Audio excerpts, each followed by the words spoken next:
Life talks media and entertainment में आपका स्वागत है।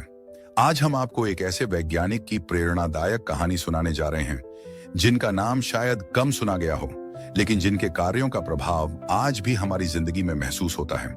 यह कहानी है हारमन नॉर्थरॉप मोर्स की, जिन्होंने विज्ञान के क्षेत्र में महत्वपूर्ण योगदान दिया और अपनी मेहनत और समर्पण से सफलता की नई ऊंचाइयों को छुआ।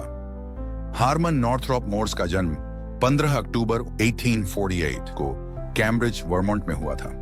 उनके पिता हारमन मोर्स एक किसान थे जो सख्त प्यूरिटन विचारधारा का पालन करते थे और मनोरंजन के किसी भी रूप को अस्वीकार करते थे। उनकी माता का निधन तब हुआ जब मोर्स और उनके भाई बहन छोटे थे, जिससे परिवार पर गहरा प्रभाव पड़ा। मोर्स की प्रारंभिक शिक्षा स्थानीय स्कूलों में हुई।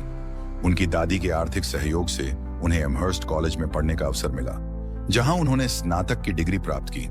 इसके बाद उन्होंने अपनी शिक्षा को आगे बढ़ाने के लिए जर्मनी का रुख किया और गॉटिंगन विश्वविद्यालय से रसायन विज्ञान में पीएचडी की डिग्री हासिल की।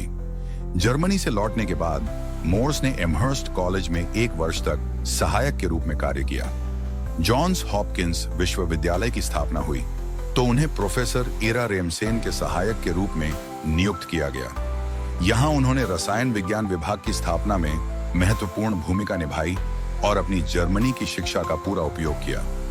मोर्स के वैज्ञानिक योगदान बहुमूल्य हैं, लेकिन 2 प्रमुख क्षेत्रों में उनके कार्य विशेष उल्लेखनीय हैं। पैरासिटामोल की पहली सिंथेसिस और ऑस्मोटिक प्रेशर पर उनके अध्ययन। मोर्स ने पहली बार पैरासिटामोल का संश्लेषण किया। हालांकि यह पदार्थ उनके जीवन काल में व्यापक रूप से उपयोग में नहीं आया।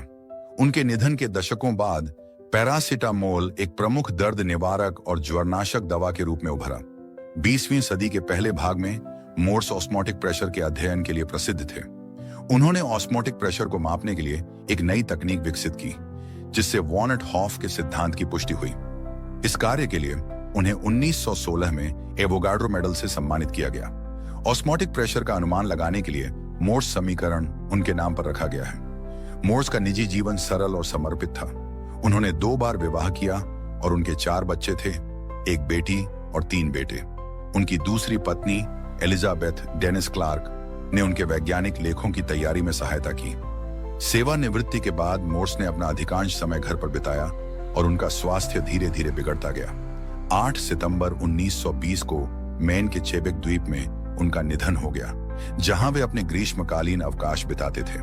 उन्हें एमहर्स्ट में दफनाया गया, जहां उनका एक ग्रीष्मकालीन निवास था।